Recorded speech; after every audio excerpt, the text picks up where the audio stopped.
시간에 오신 여러분들 위해 특별한 하나님의 축복, 은혜가 넘치기를 주님의 이름으로 축원합니다.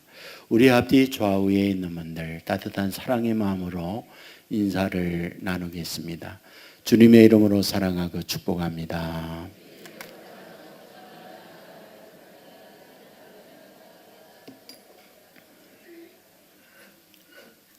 감사합니다. 이재영이라고 하는 분이 계시는데 카이스트에서 원자핵 공학 박사 학위를 받으신 분입니다. 미국과 캐나다의 대학에서 객원 교수로 있는 분이기도 하고, 평범한 그들은 어떻게 탁월해졌을까, 이런 제목의 책을 냈습니다. 이 책을 읽어보면 앞부분에서 이런 이야기합니다. 탁월한 두뇌를 갖고 그 인생을 탁월하게 사는 사람들도 있지만은, 탁월한 두뇌를 가지고 있지만 평범하게 사는 사람들도 많더라. 근데 반대적으로 평범하지만 비범하게 탁월하게 사는 사람들도 있더라. 자, 그렇다고 한다면 무엇이 이런 결과를 만들어낼까? 이분은 이 책에서 이런 문제를 다루고 있습니다. 그러면서 이런 얘기합니다. 비범한 탁월함을 이루기 위하여는 7가지 조건이 있다. 7가지 조건을 나열을 합니다.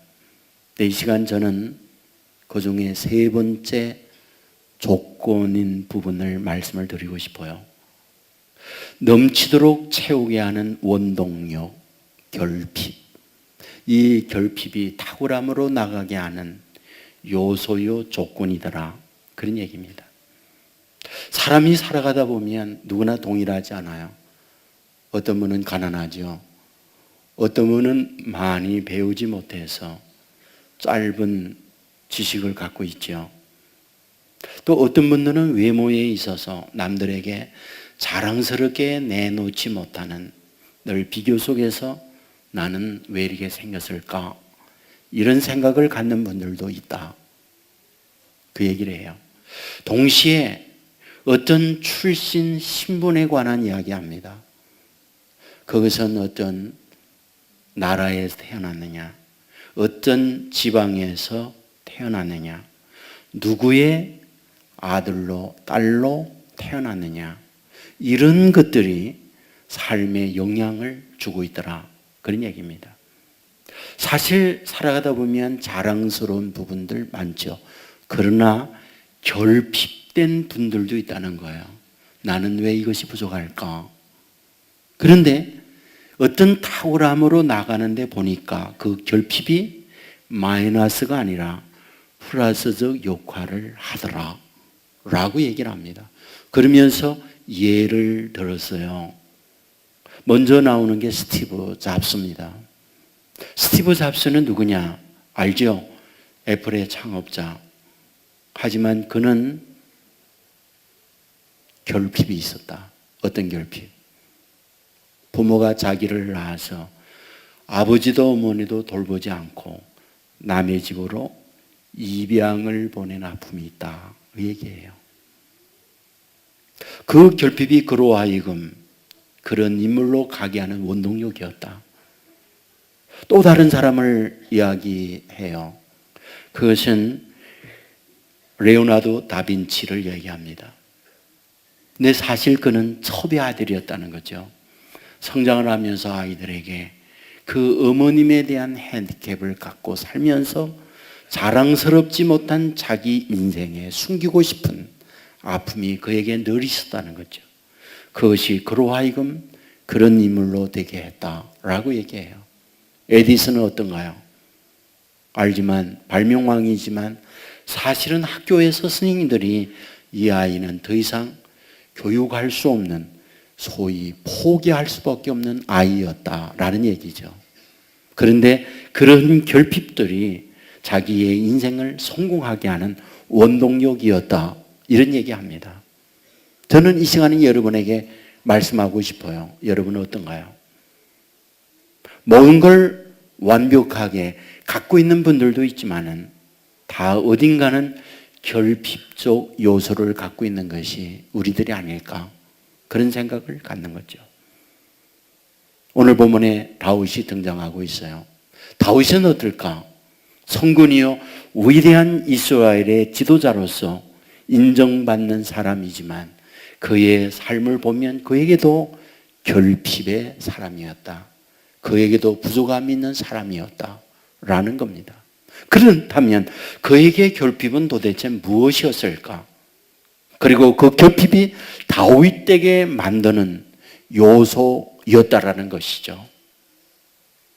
여러분, 오늘 본문 5절에 보면 이렇게 기록합니다.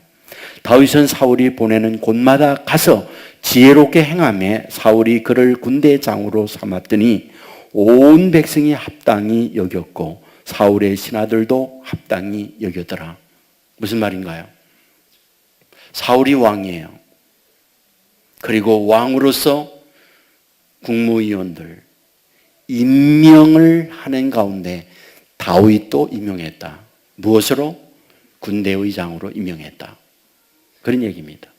그런데 그 군대장으로 임명하는 데 있어서 다윗의 주변에 있는 사람, 백성들, 그리고 이스라엘의 백성들, 그리고 다윗의 사울의 신하들도 이 일을 합당히 여겼다. 마땅하다라고 생각을 했다.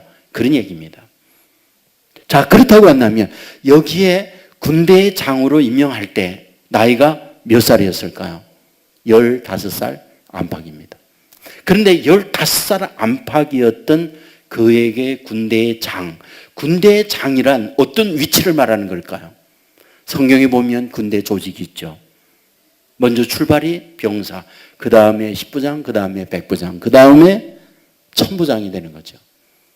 여러분, 여기에 군대의 장이란 그 뒤에 있는 말씀을 보면 13절에 그를 1000부장으로 삼음해라고 한 걸 보면 다윗은 1000부장이었다라는 거죠. 그러면 지금의 직급으로 보면 어떤 위치일까요? 여러분, 여기에 10부장 그러면 일반적으로 소대장으로 분대장으로 이해하면 돼요. 그리고 여기에 100부장 그러면 중대장으로 이해하면 돼요. 그러면 여기에 1000부장, 군대의 장 그러면 뭡니까? 사단장으로 이해하면 돼요. 사단장이 뭐예요? 별이에요. 별 아무나 달아요. 여러분들 대령이 그렇게도 좋아하는 노래 아세요? 저 별은 나의 별. 이걸 엄청 좋아해요. 네? 여러분, 별 따는 건요 하늘에 별 따는 것만큼 힘듭니다. 아무나 별 되는 거 아니에요. 그런데 다윗은 어떠하냐? 사관학교 졸업하지 않았어요.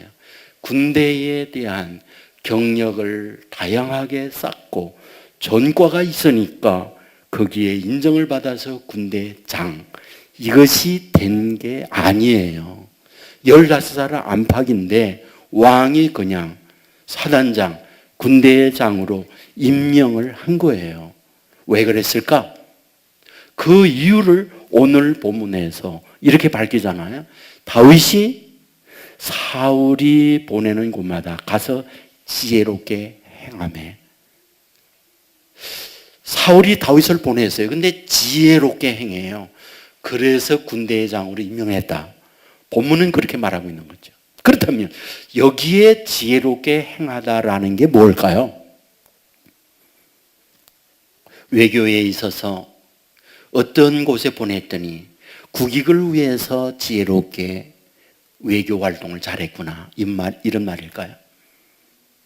사람이 사는데 국민에게 먹고 사는 경제 문제를 아주 가는 곳마다 잘 처리하니까 그는 지혜롭게 행했구나 라는 말일까요? 국가의 미래는 교육에 달려 있으니까 그를 가는 곳마다 교육 정책을 바르게 세움으로 지혜롭게 행했구나, 그러니까 군대의 장으로 임명했다, 그런 말일까요? 여러분, 지혜롭게 행하다 이 말과 군대의 장이라는 말은 연관이 되어 있어요. 그렇다면 군대의 장이 되었다, 이 말의 뜻은 무엇이란 말입니까? 사울이 다윗을 보내는 곳마다 어디든지 전투를 함으로 승리를 가져왔으니까 뭐하다? 그에게 군대의 장으로 임명하다. 천부장으로, 사단장으로 임명하다. 이런 말이 되는 거죠. 여러분, 우리는 여기에서 놀라운 사실을 발견하는 거예요. 다윗은 군대 활동 전쟁터에서 성장했기 때문에 그런 것을 보았고 그런 것을 몸으로 체득했으니까 전투는 이렇게 하는 거야. 전략은 이렇게 싸는 거야. 이런 몸에 밴 그런 전투의 능력으로 싸움을 함으로 전쟁을 늘 이기게 만들었다는 말이냐? 사실은 아니잖아요. 그의 출신은 베들레헴이었다는 걸 알아요. 그의 아버지 목자였고 그 아버지의 뒤를 이어서 들판에 양치기 하는 목동이었다고 하는 것, 우리는 너무나 잘 알고 있어요. 무슨 얘기입니까? 전쟁과 거리가 먼 가정, 거리가 먼 환경에서 성장한 게 누구다? 다윗이다. 그런 말이에요. 자, 그런데 가는 곳마다 전쟁의 승리를 가져옵니다.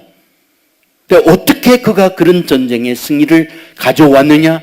지혜롭게 행했기 때문에 승리가 따라오고 있다. 그런 말이죠. 그렇다면 여기에서 지혜라는 게 뭘까?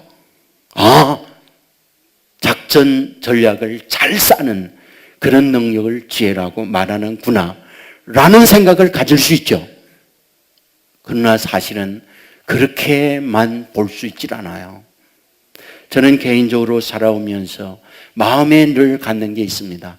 큰 일을 위해서 반드시 해야 할 것이 있어요. 작은 일을 잘 할 줄 아는 사람이 되어야 해요. 우리는 이런 말 잘 알죠. 수신제가 치국평천하. 무슨 말입니까? 자신과 가정을 잘 다스릴 때 치국평천하가 이루어진다. 나라의 안녕과 나라를 바르게 끌어갈 수 있는 사람이 되어진다. 그런 말이잖아요. 여러분들 운동을 합니다. 운동 경기에 있어서 매우 소중한 요소 중에 하나가 뭐라고 생각하세요? 축구하는 사람 발놀림이 힘이 좋아야 되겠죠. 야구를 하는 사람 배팅을 잘해야 되겠죠. 탁구하는 사람 여러분 라켓을 잘 움직여야 되겠죠.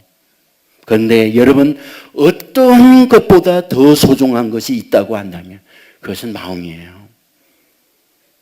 여러분들 결정적 순간에 두려워 떨지 않고 당황하지 않고 공놀림이나 그 일들을 잘 처리하는 사람이 좋은 결과를 얻게 되어 있는 거예요. 여러분들 뇌리에 남아있는 시합이 하나 있다고 한다면 2004년도 아테네 올림픽 때의 양궁 결성이에요. 그 양궁 결성에 있어서 우리나라와 중국이 붙었죠. 단체전입니다. 마지막 딱 한 발이 남았어요. 10점 맞으면 1점 때문에 금메달, 9점 맞으면 동점, 비깁니다. 8점 맞으면 은메달이에요. 누가 쏘았느냐? 박성현입니다. 딱 한 발 남았어요. 여러분 이때에 얼마나 초조할까요? 그것이 금이냐 은이냐 결정하는 순간이에요. 전 국민이 생방송을 보고 있어요. 여러분 결과를 기억하는 분이 있을 거예요. 10점 맞았어요. 금메달이에요. 아우성 쳤죠. 나중에 기자가 인터뷰했습니다. 그 순간 어땠나요?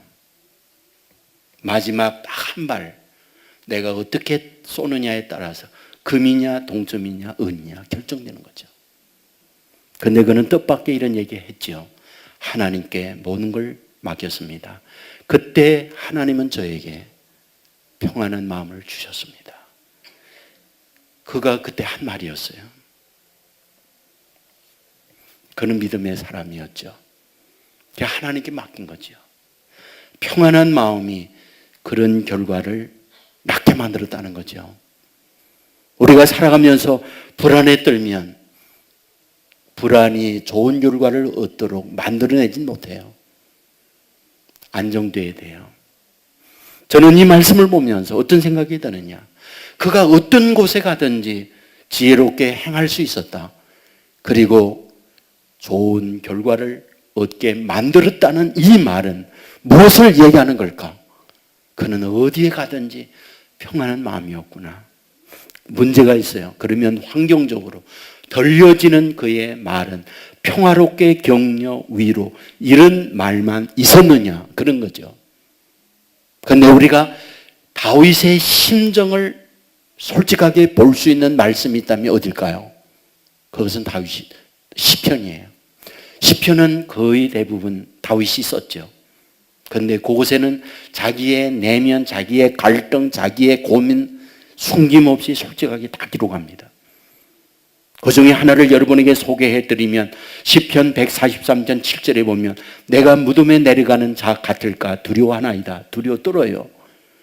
시편 6편 2절에 보면 여호와여 내가 수척하여 싸우니 내게 은혜를 베푸소서. 여호와여 나의 뼈가 떨려오니 나를 고치소서. 3절에 보면 나의 영혼도 매우 떨리나이다. 떨고 있어요. 뼈까지 떨고 있습니다. 심장과 살은 떠는데 뼈까지 떨고 있는 게 다윗이었어요. 시편 6편 6절에 보면 내가 탄식함으로 피곤하여 밤마다 눈물로 내 침상을 띄우며 내 요를 적시나이다. 밤에 누웠는데 잠이 오잖아요. 눈물을 흘립니다. 왜? 서러워서. 왜 서러울까요? 대개는 분해서 우는 거예요. 대개는 억울해서 우는 거예요. 대개는 자기의 한계점에서 넘을 수 없는 앞에 절망하고 우는 거예요. 7절에 보면 내 눈이 근심으로 말미암아 쇠하며 내 모든 대적으로 말미암아 어두워졌나이다. 내 앞날은 희망이 아닌 절망입니다. 캄캄합니다. 그런 얘기예요. 그러면 왜 다윗은 그랬을까? 여러분에게 앞부분에서 말씀을 드렸지만은 그는 대우를 받지 못했어요. 먼저 사랑하는 아버지로부터 너는 막내다. 8 아들 중에 가장 못난 거야. 너는 들어가서 양이나 쳐. 차별 대우를 받으며 성장한 것이 다윗이에요. 살면서 가장 힘든 게 뭔지 아세요? 무시당하는 겁니다. 이것만큼 자기의 인생을 힘들게 만드는 게 없어요. 형들 역시 인정하지 않았어요. 우리 안다. 너 교만한 거. 너 잘난 체 하는 거. 양들은 어떻게 하고 여기 왔어? 거기다가 사울로부터 죽음의 수없는 위협을 당했던 것. 그게 다윗이에요. 여러분 이런 현실을 보면 그는 마음에 요동할 수밖에 없어요. 이런 현실에서 정한 마음을 갖고 산다는 건 쉽지 않아요. 그런데 오늘 본문에서 우리에게 뭘 말하고 있느냐? 사울이 보내는 곳마다 지혜롭게 행하고 그 지혜롭게 행하는 걸 보면서 군대의 장으로 임명했다는 거예요. 다르게 표현하면 승리했고 이기는 사람이 되어졌다. 그러면 뭘 뜻하는가? 앞부분에서 제가 말했죠.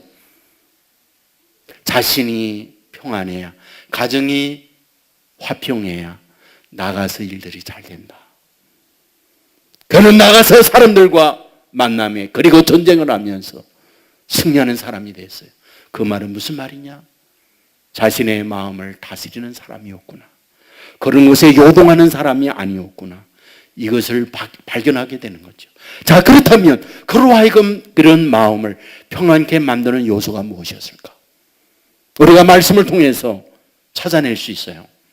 사무엘상 17장 47절에 보면 전쟁은 여호와께 속한 것인즉 나의 어떤 작전의 능력, 군사의 경험 이런 것에 의하여 전쟁을 이기고 지는 게 아니다. 전쟁에 이기고 지는 것은 하나님께 달려있다라는 게 그의 고백이에요. 사무엘상 18장 12절에 보면 여호와께서 사울을 떠나 다윗과 함께 계심으로 사울이 그를 두려워한지라 하나님이 다윗과 함께 했다. 14절에 보면 다윗이 그의 모든 일을 지혜롭게 행하니라 여호와께서 그와 함께 계시니라. 무슨 말일까요? 하나님이 다윗과 함께 하니까 다윗은 지혜롭게 행하는 사람이 되었다. 이것을 말씀하고 있잖아요. 사무엘상 18장 28절에 보면 여호와께서 다윗과 함께 계심을 사울이 보고 알았다. 사울도 다윗을 보면서 하나님이 쟤와 함께 하는구나. 그렇기 때문에 어디를 가든지 지혜롭게 하고 어디를 가든지 전쟁에 있어서 승리를 이루어내고 있구나. 이것은 사울 왕도 그리고 사울의 신하들도 그리고 이스라엘 백성들도 다 인정하고 있었다. 그런 말이에요. 나이가 몇 살인데 15살 안팎인데 그러했다 그 말이에요. 여러분, 그런데 저는 여기에서 이렇게 질문하고 싶은 거예요. 왜 하나님은 다윗과 함께해서 왜 하나님은 다윗이 가는 곳마다 지혜롭게 하고 승리를 가져오는 사람이 됐을까라는 거거든요. 왜 사울과 함께 하지 않았을까? 왜 다윗의 형들과도 함께 하지 않았을까? 왜 다른 이스라엘의 군대와도 함께 하지 않았고 하나님은 왜 다윗과 함께 하는 걸까라는 거예요. 저는 이 말씀을 묵상하는 가운데에 이런 생각이 떠오르는 거예요. 그에게 얼마나 내면적 갈등이 있었을까? 말했잖아요. 그는 15세 안팎 청소년의 나이라고. 청소년의 나이란 무엇인가? 그것은 감성이 민감한 때라고. 감성이 민감한 때라는 말은 수없이 겪는 환경과 말에 요동하는 것이 그 나이라고. 여러분, 청소년들 키우면서 알죠? 걔들은 천국과 지옥을 날마다 왔다 갔다 해요. 걔들은 하늘과 땅을 날마다 업다운이 심해요. 여러분 알잖아요. 다윗이라고 여기에서 벗어날 수 있나요? 저는 다윗도 그렇다고 생각을 해요. 무시당할 때 그의 마음이 유쾌하지 않았다고요. 남들에게 좋은 이야기 듣지 않을 때 그도 힘들어했다고요. 자기를 죽이려고 하는 사람들이 있을 때 그를 향한 정오, 분노 역시 다윗에게 있었다고요. 그런데 그는 그런 환경 속에서 거기에 지배받지 않았다는 거예요. 거기에 매이지 않았다는 거예요. 그것을 딛고 일어나는 사람, 그래서 전쟁에 있어서 승리하는 결과를 가져오고 있었다라는 거예요. 성경을 보세요. 말 한마디에 포로가 되어서 힘들게 사는 사람 얼마든지 있잖아요. 이스라엘 여인들이 노래했어요. 다윗이 죽인 자 만만, 사울이 죽인 자 천천. 이 노랫말을 사울이 들었어요. 사울은 그 노랫말에 포로가 되었잖아요. 나보다 다윗이 높아져? 나를 다윗 아래로 두고 있어?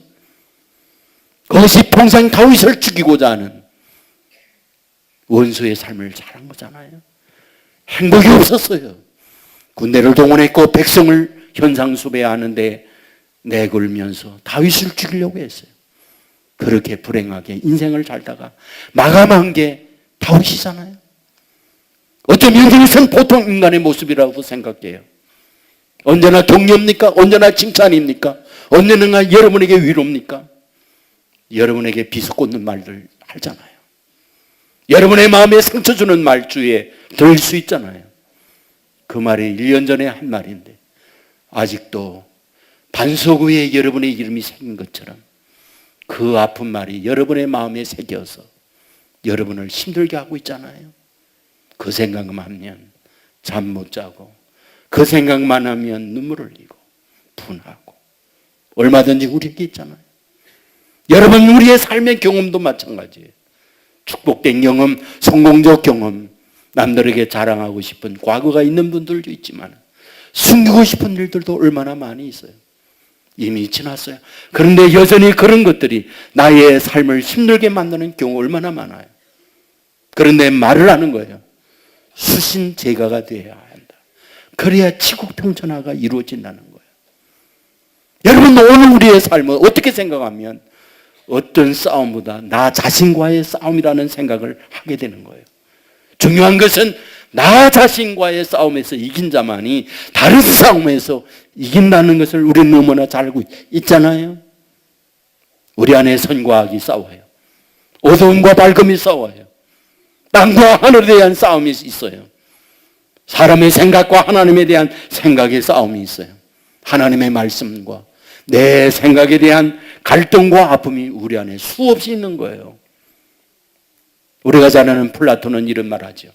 세상에 가장 최고의 고통스러운 힘든 싸움은 나 자신과의 싸움이다.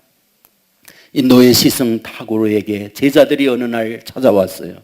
물었죠. 스승님, 어떤 사람이 인생의 승자가 됩니까? 지치 않고 대답했어요.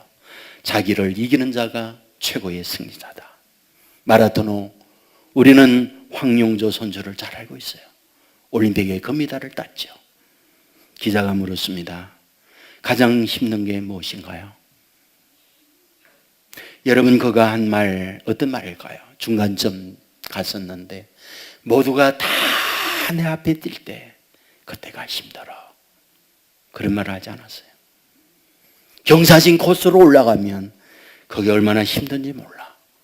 그런 말을 하지 않았어요. 날씨가 후둑지근하고 정말 숨이 꽉꽉 막힐 때 가장 힘들지. 그런 말을 하지 않았어요. 딱 한마디. 나와의 싸움이 가장 힘들죠. 그 말을 했어요. 성경도 우리에게 이렇게 말하잖아요. 잠언 16장 32절에 보면 자기의 마음을 다스리는 자는 성을 빼앗는 자보다 나으니라. 자기의 마음을 다스리는 자는 성을 빼앗는 자보다 나으니라. 성을 빼앗는 것보다 더 힘든 것은 자기를 다스리는 거다. 바울도 그의 서신서에서 얘기하죠. 나는 날마다 죽노라. 내 몸에 쳐서 나를 나는 복종시키고 있다. 자기를 치고 자기를 복종시키는 것 무엇일까요?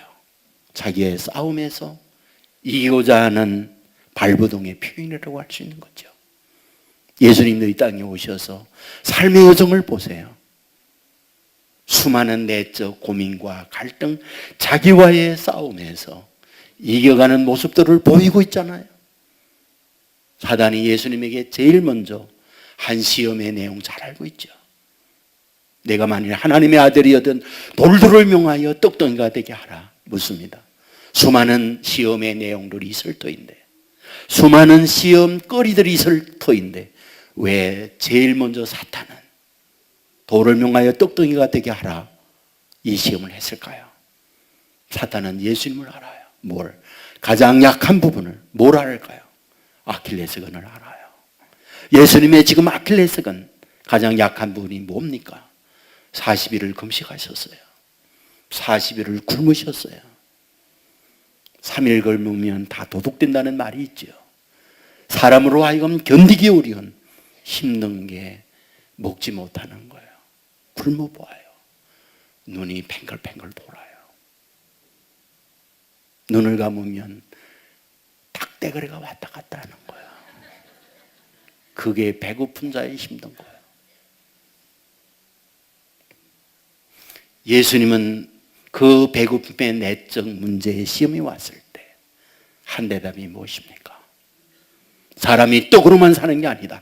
하나님의 입으로 나오는 모든 말씀으로 사느니라. 자기 내적 싸움에서 이기고 있는 우리의 표현이에요. 마지막에 똑같은 시험이잖아요. 온갖 조롱을 해요. 침을 뱉어요. 얼굴에 손바닥으로 쳐요. 가시 관을 머리에다가 쿡쿡 눌러 찌르면서 피가 낭자하게 흐르게 만들어요. 가시로 채찍으로 내려쳐요.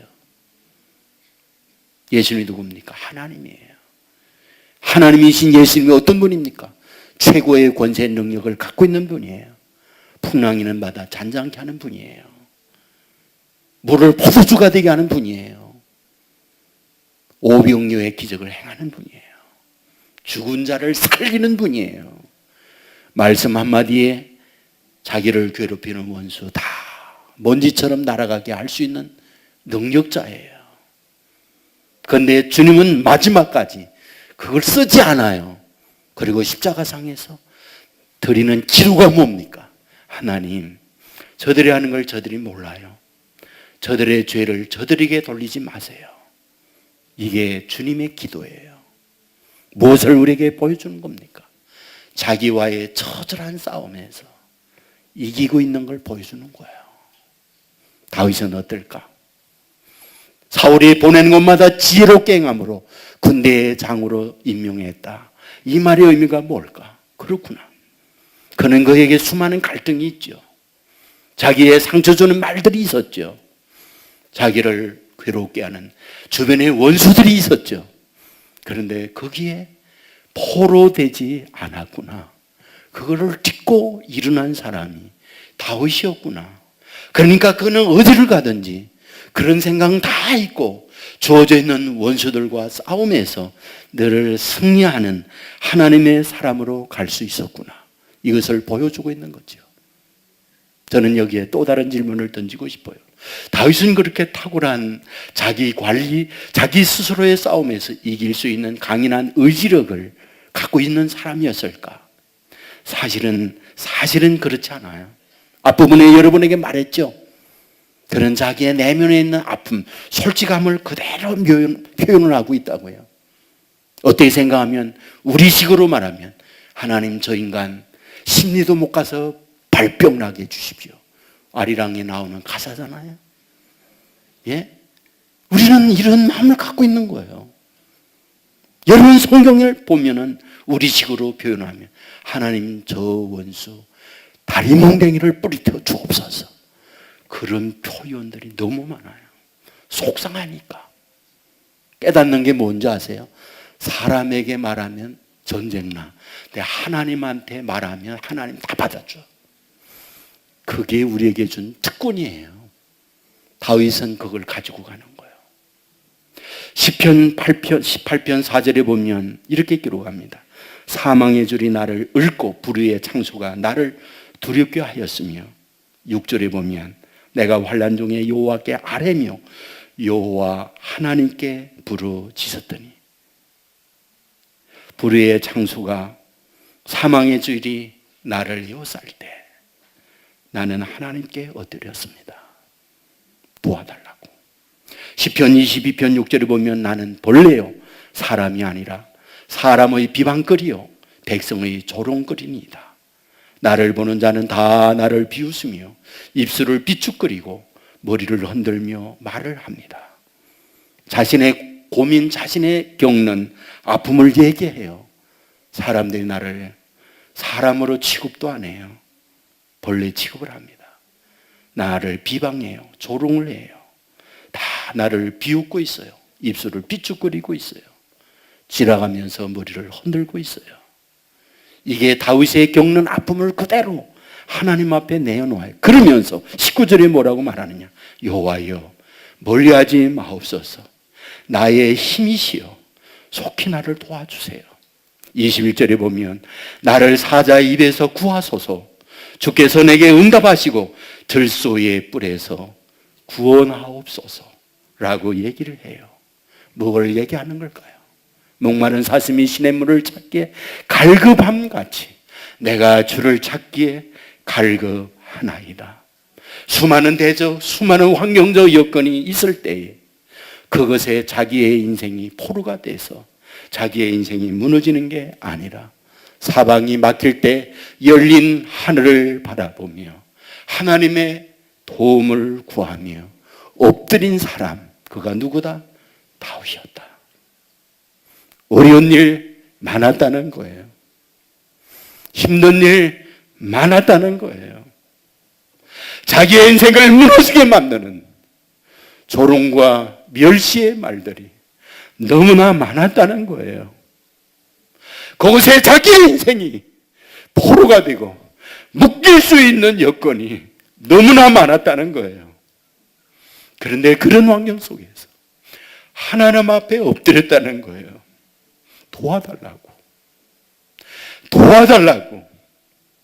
도와달라고 엎드렸다는 거예요.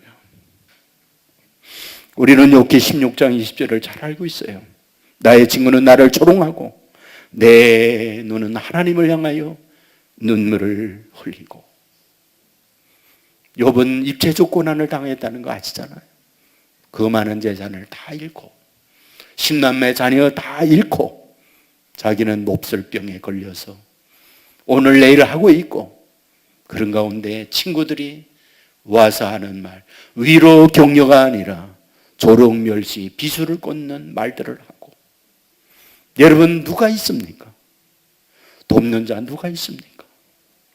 속이 무너지고 인생이 무너지고 길이 없잖아요. 그가 할 수 있는 것, 하나님 앞에 엎드렸다는 거잖아요. 내 친구들은 나를 조롱합니다. 나는 하나님을 향하여 눈물을 흘립니다. 하나님, 내 인생은 어떻게 할까요? 내 인생을 어떻게 할까요? 근데 하나님은 어떻게 하셨다고요? 나중에 갑절의 복을 허락해 주는 걸 보게 되잖아요. 여러분, 다윗의 어려움을 이길 수 있는 힘이란 도대체 뭡니까?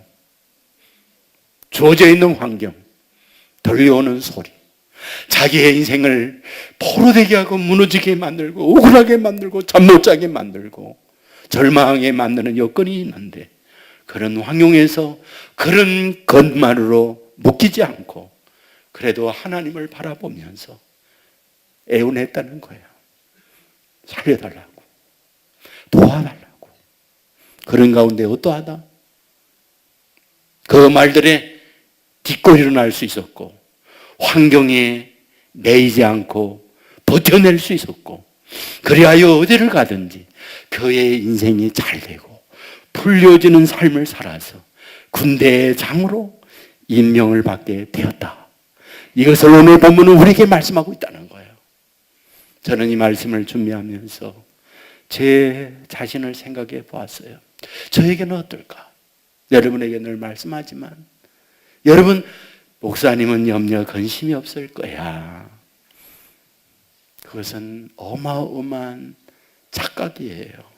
저에게도 왜 없어요? 다 있는 거죠. 저는 그런 것을 풀어낼 때에 늘 보면은 많이 걸었던 기억이 있어요. 그리고 산을 가고, 산을 오를 때에 땀이 나잖아요. 땀 나면 노폐물이 흐르잖아요. 근데 노폐물이 뭐예요? 지방 파괴되고 우리 안에 있는 있어서는 안 될 어떤 나트륨의 과다 섭취, 이런 것들을 다 빠져나가고 그렇죠. 그런데 제가 안 거 있어요.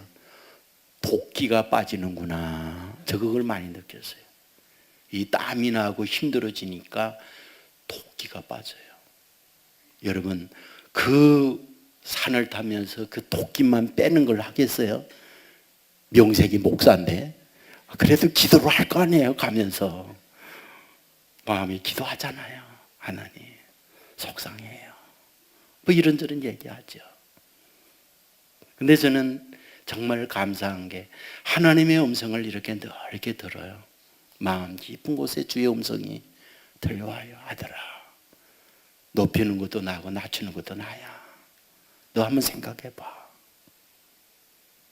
모세에게는 고라가 있다는 거 너 알지? 바울에게는 데마 있다는 거 알지? 너 예수님에게는 가룟 유다 있다는 거 알지? 넌 뭐 잘났다고 너의 주위에 너를 힘들게 하는 사람 한 명도 없으리라 그런 바보 같은 착각을 하고 있니? 라고 말씀을 해주는 거예요. 그렇지요, 하나님. 저에게는 형편없는 저니까 더 많이 나를 힘들게 하고 괴롭게 하는 사람이 더 많지요. 하나님이 그만큼이라도 있게 해주는 걸 나는 감사하지 못하고 오히려 그것 때문에 힘들어하면서 내가 살아왔네요. 그러면서 그 상황 속에 주님과 대화를 하면서 이겨내는 거죠. 그러면 그건 지나가고 또 다른 축복의 내일이 우리에게 찾아오는 것들을 얼마든지 우리는 경험하며 살잖아요. 저는 여러분에게 부탁을 해요. 하나님 앞에 엎드리는 하나님의 사람 되기를 주의 이름으로 축원합니다. 속상한 거 하나님 앞에 다 내어놓으세요.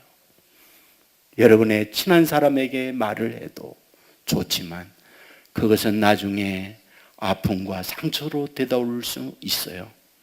그러나 우리 하나님 앞에 속상한 모든 것, 억울한 것, 상황적인 것 다 말을 해도, 어떤 말을 해도 하나님이 그 모든 걸 다 받아들여요. 하나님은 다윗에게 뭐라고 했는지 아세요?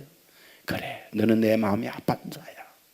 내가 언제나 너와 함께 할게. 때가 되면 왕으로 삼아주시고 지금까지 이스라엘 역사 가운데 가장 존경하는 인물을 말할 때 모든 백성이, 모든 국민이 지금도 다윗을 얘기해요. 왜? 그는 완전해서가 아니었어요. 부족한 게 하나둘이 아니었어요. 엎드린 거예요. 부족하다고, 도와달라고. 하나님은 이런 하나님의 사람을 기뻐한 거죠. 엎드림이 뭔지 아세요? 내 생각을 포기한다는 말이에요. 엎드림이 뭔지 아세요? 나는 부족하다는 선언이에요. 엎드림이 뭔지 아세요? 하나님의 도움이 없이는 살아갈 수 없는 고백의 표현이에요. 엎드리는 자 하나님은 기뻐합니다. 그리고 그에게 아픔의 모든 걸 치유하고 잊게 만들고 복된 내일을 향하여 나가도록 인도해주는 축복이 있다는 사실 믿으시길 주의 이름으로 축원합니다. 정한 시간을 정하세요. 새벽에 나와서 그렇게 하세요. 우리 특별 기도 때에는 우리 모두가 좀 나와서 좀 그런 시간을 가지면 좋겠어요. 그래서 하나님의 인도받고 하나님의 보호 속에서 복된 내일을 향하여 나가는 저와 여러분, 여러분의 가정 될 수 있기를 주의 이름으로 축원합니다. 모두 자리에서 일어나겠습니다. 뜻을 생각합니다.